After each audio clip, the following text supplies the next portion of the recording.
I'd like to begin by thanking the organisers of this conference for giving me the opportunity to present this work, Alternative Nicotine and Smoking Cessation, findings from case studies in 5 countries. I'd also like to note at this point that the case studies from which I'm summarising were the product of a collaboration between researchers from several institutions, including my firm, BOTEC Analysis, and Pepperdine University, the Transcrime Institute at the Università Cattolica in Milan, and the Concordia University in Canada. The study was funded with a grant from the Foundation for a Smoke-Free World, a US non-profit 501c3. The full funding statement is available on this slide. Also, both myself and my colleagues at BOTEC have consulted for firms in the tobacco industry, as well as regulators and philanthropic research funders. Smoking and related harms are concentrated, both in national and subnational contexts. Regulators hoping to encourage cessation may therefore be tempted to gain inspiration from countries with strong track records, reducing the prevalence of smoking in their population. However, no country has succeeded in eradicating smoking entirely, and this suggests that even perfect replications of the best performing tobacco control policies will not do so either. The goal of a smoke-free future would seem to require something else, not to replace traditional tobacco control, but to augment it. Many nations with the best track records of smoking cessation have seen recent successes coincide with the introduction of alternative nicotine delivery systems such as e-cigarettes and heated tobacco products. The evidence confirms that these products are indeed substitutes for combustible tobacco, and a growing number of RCTs confirms that ANDs are effective cessation aids. Moreover, emissions tests suggest that the product may expose the consumer to an order of magnitude less risk compared with smoking. However, smoking and quitting are also culturally dependent.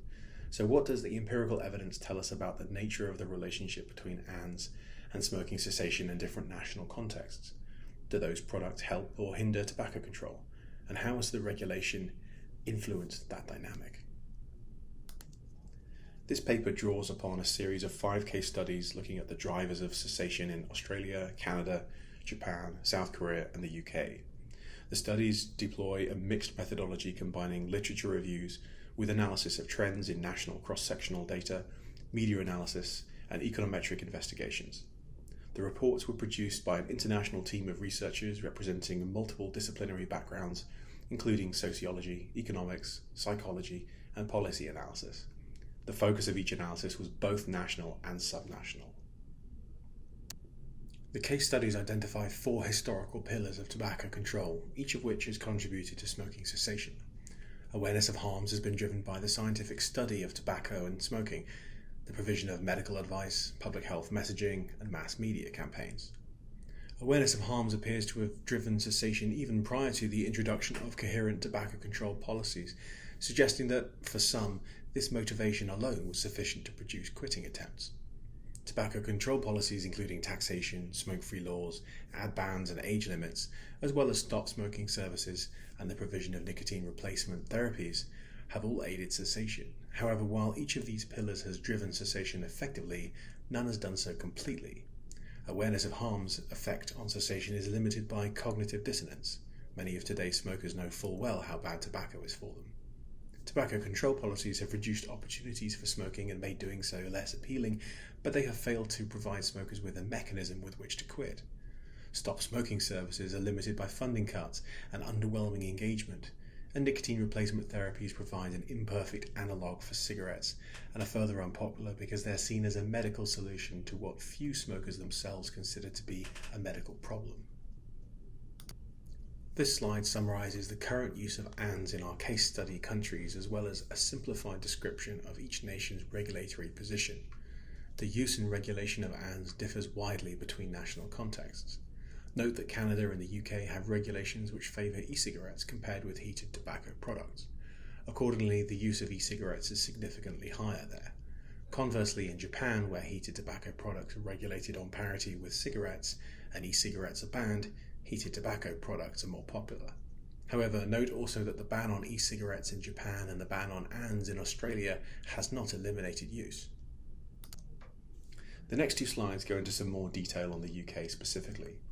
This slide presents the prevalence of adult smoking in the UK since 1974 and some of the more significant events in tobacco control over that timeline. Note the periods where cessation appears to have stalled in the late 1990s and the early 2000s, as well as the late 2000s, early 2010s, prior to the growth in popularity of e-cigarettes from approximately 2014 on. The graph on the left shows the co-occurrence of smoking cessation and the uptake of e-cigarettes in the last decade, while the graph on the right shows the prevalence of e-cigarettes use among current and ex-smokers between 2014 and 2019. Note that while the use of e-cigarettes among current and former smokers rises, use by never smokers remains at or around 1 or 2%. So what lessons from these 5 countries? Well, firstly, regulatory decisions matter.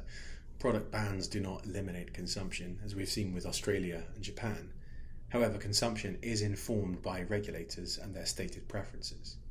The creation of regulatory differentials between different product categories is reflected in the consumption data, and regulatory differentials between ANS and combustible cigarettes regarding perhaps taxation, smoke-free laws, and perhaps marketing restrictions would likely influence consumption as well.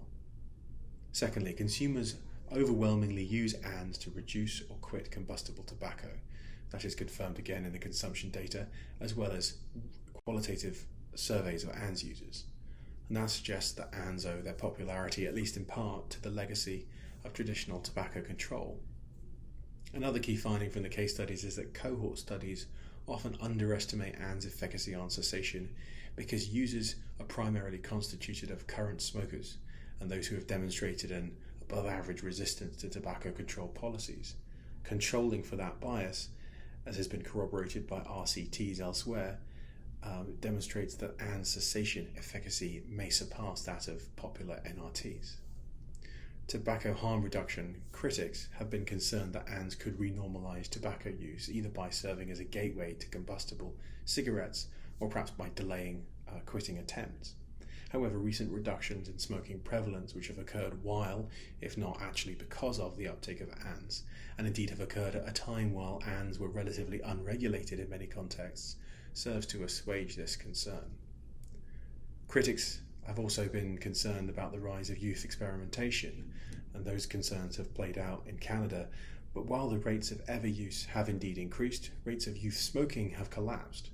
Furthermore, the fact that ever use does not seem to be translating into current use among youth in all contexts suggests that there may be regulatory levers or other contextual features which can be used to effectively discourage vaping among non-smoking youth.